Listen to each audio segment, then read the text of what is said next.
If you enjoy my work, please consider supporting me on my Patreon or on my Buy Me a Coffee page. The links to both websites are in the description of this video. Recently, the US government released a new set of population projections for the United States. For the first time in recent history, the US population is projected to reach a peak of nearly 370 million people around 2080, before declining to 366 million by the end of the century. In official projections from 2017, so fairly recent ones, the US population was projected to reach 400 million people by 2060 or so. However, after recent developments taking place since the COVID-19 years were taken into account, a declining trend in American fertility rate and the expected reproductive behavior of Gen Z Americans, the projected population numbers were significantly downgraded. For the first time, the US population is not projected to grow basically indefinitely, with only the skies and the vast North American continent with still relatively low population density being the limit. A question that inevitably arises is whether we are witnessing an end of the American demographic exceptionalism. Another interesting statistic I recently saw was the most common age for each major racial and ethnic group in the United States, in a study done by the Pew Research Center in 2019. The most common age for white Americans was 58 years in 2018, while for black Americans it was 27 years, for Hispanic Americans it was 11 years, for Asian Americans 29 years, and for multiracial Americans it was 3 years. For the United States as a whole, it was 27 years.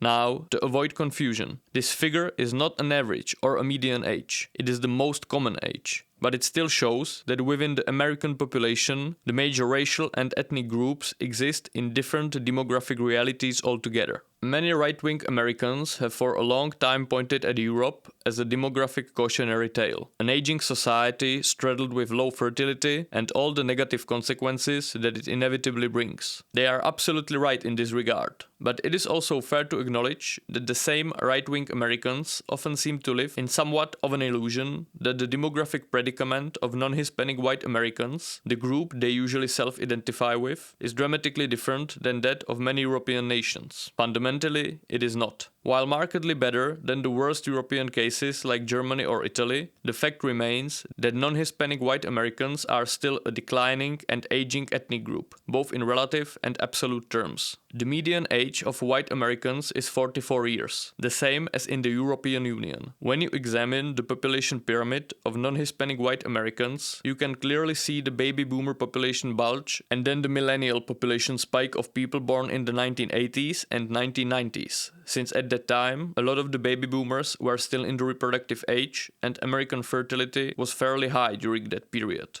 After that, a decline begins. There was another spike in American birth rates around 2007, before the financial crisis. But that spike is not visible on the non-Hispanic white population pyramid. That is partially because Generation X, which was in the reproductive age at that time, is smaller than the boomers and the millennials, but mostly because the non-Hispanic white population did not really participate in that fertility spike, which was pulled by the other racial and ethnic groups in the United States, mainly the Hispanic population. The millennials are thus, so far, the last large generation of non-Hispanic white Americans. At this point, it is certain that they won't reproduce their numbers. Millennials are now 27 to 42 years old. Hence, they currently are the predominant group that is having children in the US. In the past couple of years, the fertility of non-Hispanic white Americans was around 1.6 children per woman. So far, the subreplacement fertility has been somewhat mitigated by a large number of millennials, but Gen Z will soon replace them as the primary child-rearing cohort in the United States, a generation that is both smaller. There are about 40 million non-Hispanic white millennials versus 34 million non-Hispanic white Gen Z people, and may very well have the lowest fertility in the history of the world. The fact remains that the biggest difference between the non-Hispanic white American population and many European countries, like Germany or Italy, is the existence of the populous millennial generation itself, even though it is fair to acknowledge that white Americans do have somewhat higher fertility. White American baby boomers just had much more children than their German or Italian counterparts. And the demographic development of a country is, of course, not determined only by births and deaths, but also by migration streams. In this regard, I have also lately seen an interesting statistic. Since August of 2023, the number of immigrants arriving in the US each month has been higher than the number of babies born within the US. And we are talking only about the immigrants encountered, and thus recorded. The real number will likely be significantly higher. So, in this video, I will delve into the possible future American demographics and explore some potential political consequences.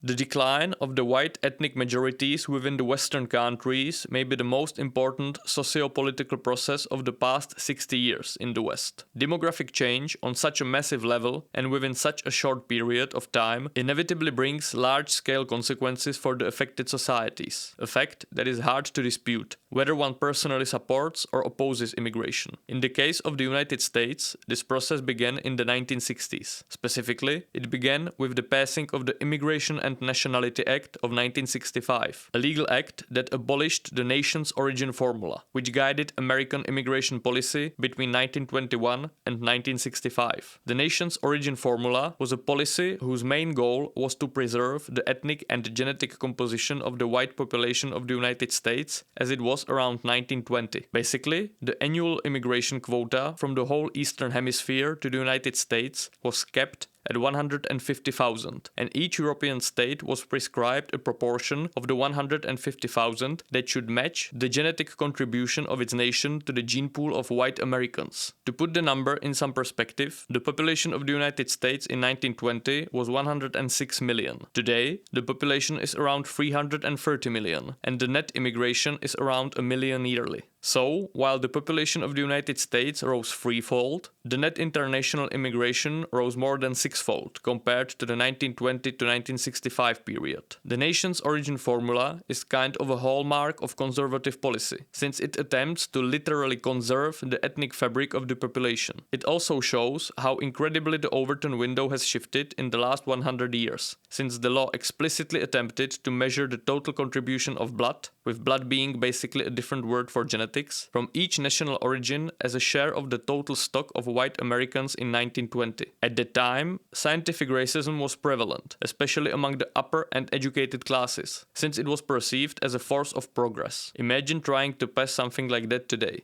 Good luck. After the Immigration and Nationality Act of 1965, the whole paradigm has changed. In 1965, American immigration was over 80% Canadian and European. By the 1990s, it was over 80% Asian, Latin American, and African. This immigration flow, combined with the declining fertility of non-Hispanic white Americans from the 1970s on, resulted in the non-Hispanic white share of the US population declining from 85% in the 1960s to 57.8% today. Meanwhile, the share of the Latino and Hispanic population grew from 3% of the population in 1960 to 19% today. So more than a six-fold increase within 60 years. To put it into some numerical perspective, there are 196 million non-Hispanic white Americans, if we exclude mixed-race people. The United States thus has the largest ethnically European population in the world, roughly similar to the population of Germany, the United Kingdom, and Spain combined. Meanwhile, the Hispanic and Latino population of the United States is 63.6 million people, almost as large as the population of France. The rise of the Latino United States and the decline of the non-Hispanic white population are thus the leitmotifs of the past 60 years. Now, I will get into the number crunching of the data from the aforementioned population projection by the US government, since it sure contains several very interesting statistics.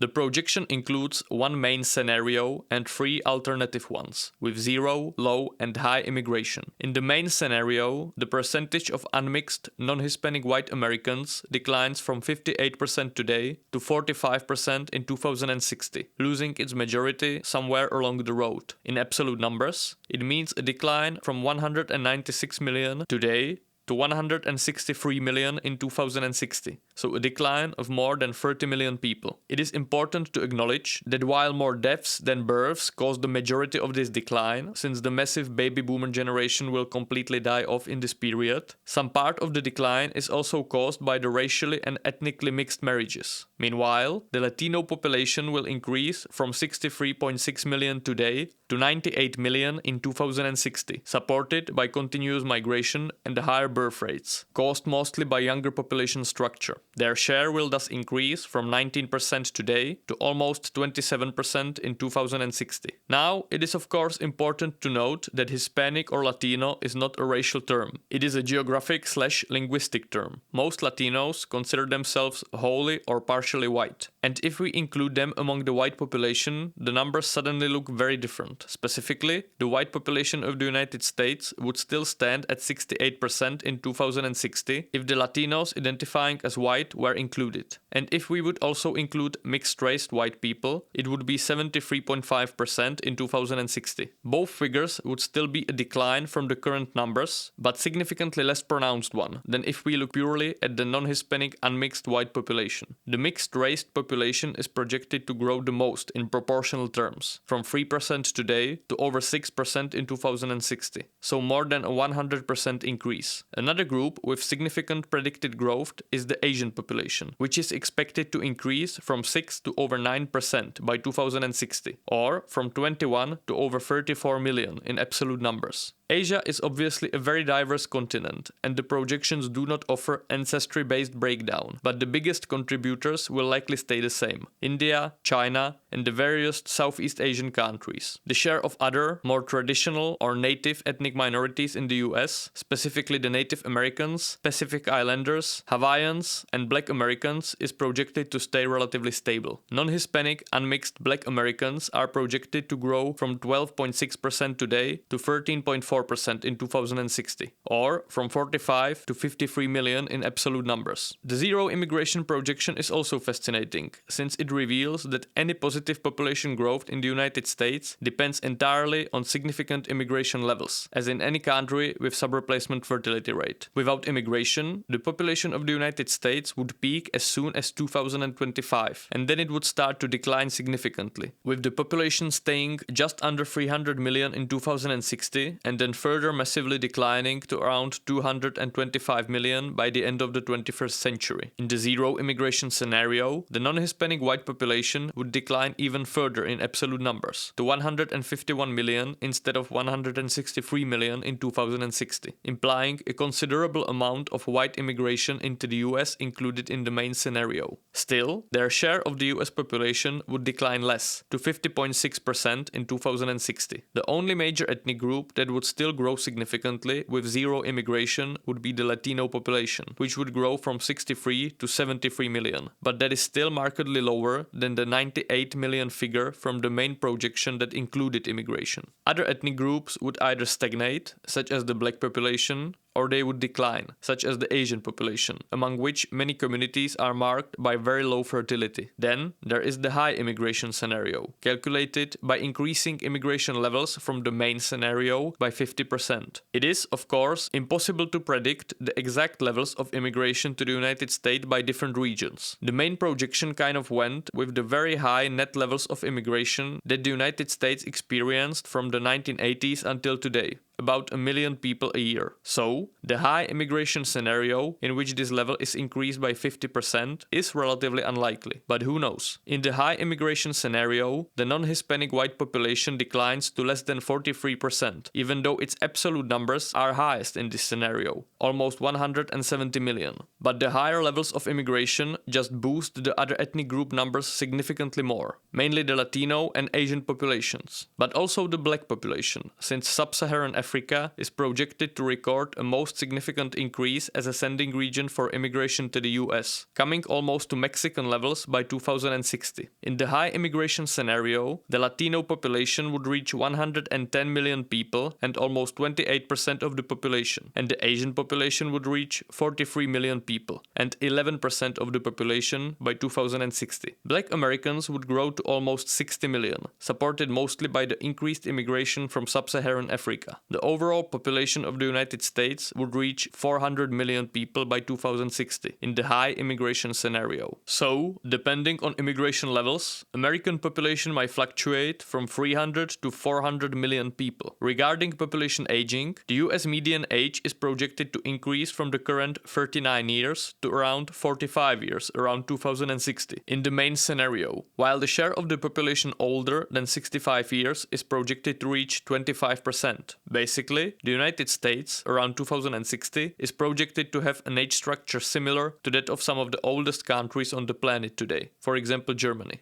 It goes without saying that in the zero immigration scenario, these numbers get even worse, with the median age reaching 48 years. But the median age and the proportion of people older than 65 years is projected to go over 44 and over 22% of the population, even in the high immigration scenario. So, the demographic future looks similar to contemporary aging European states in all the scenarios. What is also worth mentioning is the distribution of race and ethnic groups in different age brackets. In 2060, the non-Hispanic white population is projected to comprise only 36% of the population younger than 18 years, while the Latino population is projected to comprise 32% of that group. So, among the youngest generations of future Americans, these two groups are projected to be almost identically large. Alright, that was a lot of numbers. Sorry for that. But demographics are inherently a statistical field. Now, what to make of it all?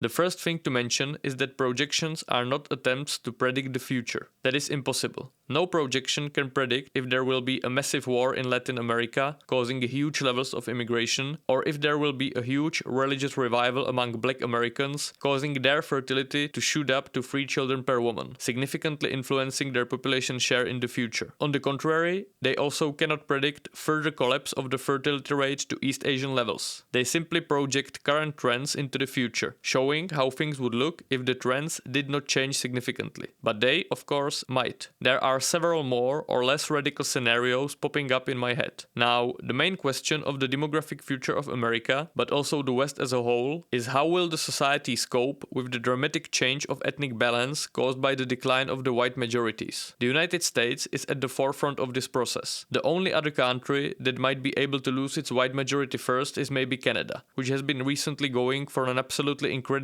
levels of immigration. At this point, the loss of the non-Hispanic white majority within the United States seems to be pretty much guaranteed. The only scenarios that come to my mind that might change this course of events are the following. Option 1 is a massive fertility increase among the non-Hispanic white population that would not affect the other groups. That is, of course, highly unlikely. While some kind of fertility boom cannot be ruled out in the future, especially if America enters some kind of new golden age period after the societal crisis that seems to be brewing at this moment, it is hard to imagine how it could not involve the other ethnic groups, since they traditionally had higher fertility than non-Hispanic white Americans. Another possibility is a new, large-scale wave of immigration from Europe that would involve millions of people. While also not particularly likely, I think it is actually the most likely one out of all the options. When you examine the actual socio-economic trends in Europe, the future does not look very bright. Europe is clearly heading towards significant economic hardships, caused by the combination of loss of innovative power, demographic collapse, and energetic crisis causing loss of competitiveness. The possibility of some kind of large-scale military conflict with Russia in Eastern Europe also cannot be ruled out. It is hard to predict the scale of the coming hardships. They might fluctuate between a significant crisis and a straight-up collapse. In the case of the collapse scenario, a massive wave of emigration to America is a real possibility, even though not particularly likely. The last option is the scenario of massive growth of the segregated religious sects like the Amish or Hutterites, which sport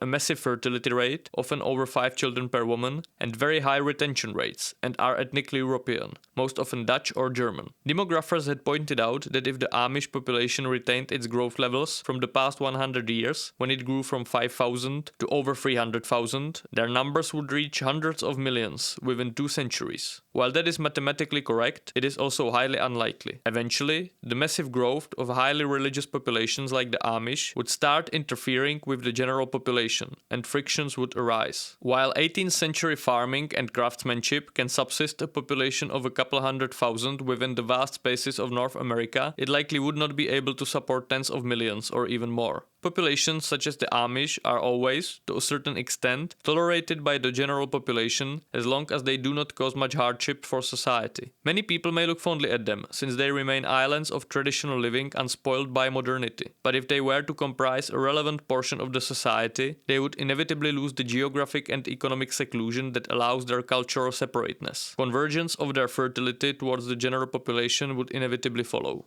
But their population share will likely increase as they continue to grow amid the general decline. So, as was already said, the decline of the non-Hispanic white majority is pretty much guaranteed. Even in the zero immigration scenario, a theoretical possibility that is nevertheless almost impossible to occur, their decline would continue, as they would comprise only 32% of the population among those younger than 18. The main projection scenario puts their share at 45% of the population around 2060. But as was already mentioned, the share rises to 73% if Latino whites and partially white mixed-race individuals are included. That is most likely where the future really is heading. In his book White Shift, Eric Kaufman examines various ways the white majorities react to the occurring ethnic change. The book is divided into 4 main chapters: fight, repress, flee, and join. Fight means a restrictive approach towards immigration, something that is not longer a viable option given the demographic change that has already occurred in the United States, unless mass deportations of many millions of people take place, which is very unlikely, in my opinion. That does not mean that restrictions of mass immigration won't and should not occur in the future, but that if one's political preference is for white ethnic homogeneity, that train has left the station decades ago in the American context. Repress means the creation of progressive left-wing ideologies that aim to repress the negative reaction of the white majority towards the ethnic change by framing it as racist, which attempts to make it taboo. This approach is obviously idiotic. A strong reaction to the changing ethnic environment is natural. It is usually not a manifestation of racism or xenophobia, but of preference for being surrounded by people similar to oneself, a tendency that is common for all the races and ethnic groups. Repression of this tendency inevitably leads to its radicalization. If these sentiments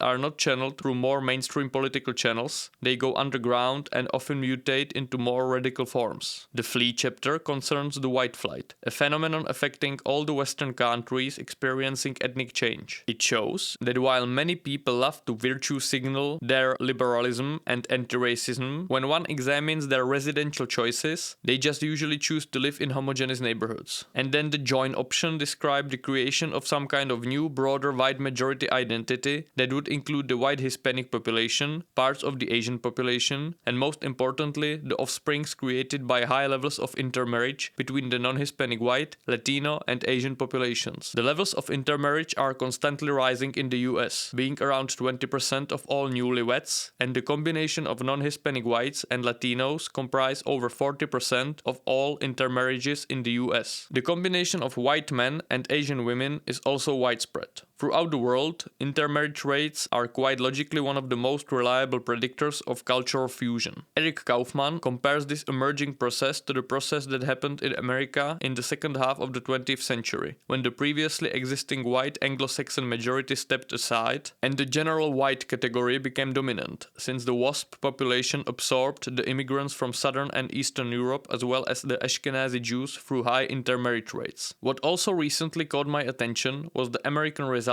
of the international PISA scores divided by race and ethnicity. PISA is the OECD's program for international student assessment. PISA measures 15-year-olds' ability to use their reading, mathematics, and science knowledge and skills. There are massive disparities in the results of various groups in the US. While the United States as a whole is somewhere around 18th place worldwide, the US Asian population is second in the world, the US white population is 6th in the world, the mixed race population is 10th, and the Hispanic population is 36th, similar to Turkey or Vietnam, and the US black population is 44th, similar to Greece. Now, I am aware that the issue of race and IQ is currently very popular among the online right, and these differences in results are often attributed to genetic differences between races and ethnic groups. I won't really delve into that debate. I didn't do that much research into that topic, and it is such a controversial issue that I won't express my opinion until I properly form one by doing my fair share of research. But it is also important to note that while the Hispanic population, which scores somewhat unfavorably in the US context, is projected to rise significantly, the US Asian population, which scores incredibly high, is projected to increase even more in proportional terms. So, to conclude, the US population is projected to be roughly as old as some of the oldest countries on the planet today. Now, these countries are having significant troubles, but it is important to note that they are still functioning, and they will be in even much more precarious position in 2060 themselves. The United States is thus in a better position. Its population will continue to be increasingly diverse. The non-Hispanic white population will decline to under 50% and even more among the youngest generations, while the Hispanic and Asian populations will increase their share. The rising share of intermarriage rates, especially between white, Hispanic and Asian populations, might meanwhile contribute to the creation of a more broadly understood white majority population, whose population share might be significantly higher. But to speak of the possible consequences for the political and social affairs of the American nation, I think someone who is actually American might tell us more. For the first time, you will have the chance to listen to the English language being spoken without that thick accent of mine. So, without further ado, I welcome Monsieur Z.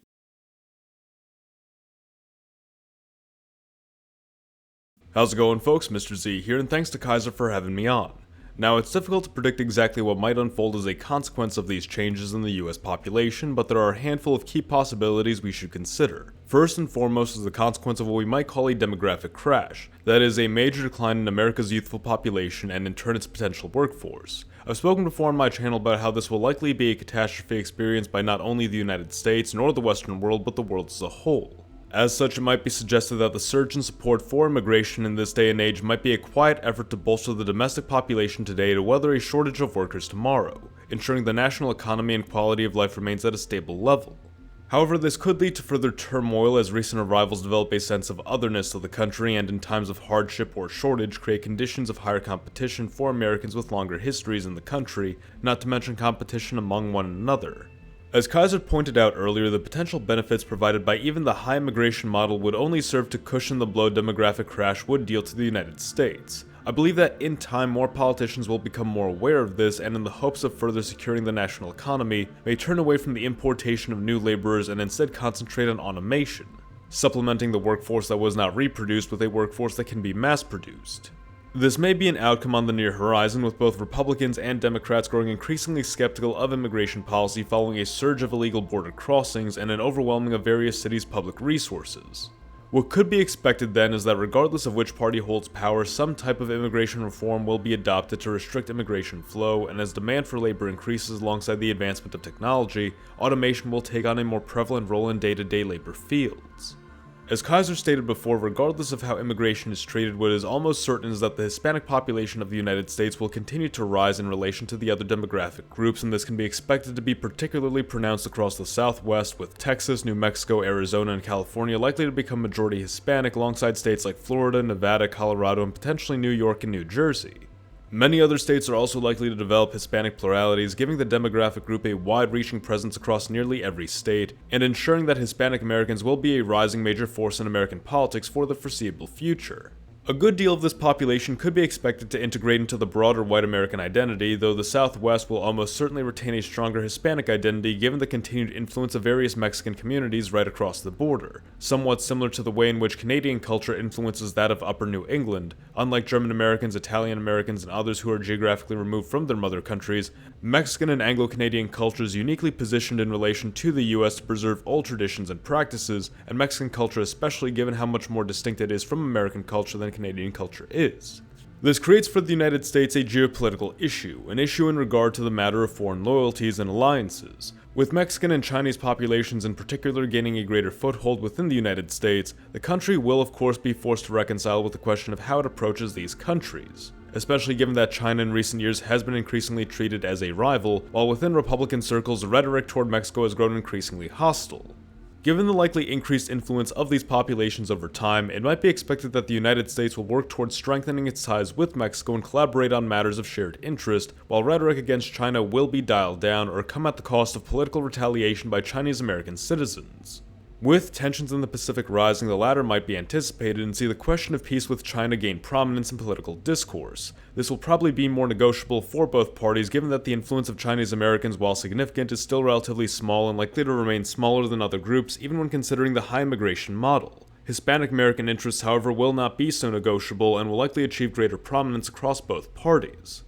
In any case, these trends do lay out a handful of potential futures for the United States, all of which showing that the country is on course to transform in a number of ways and will likely face some growing pains along the way.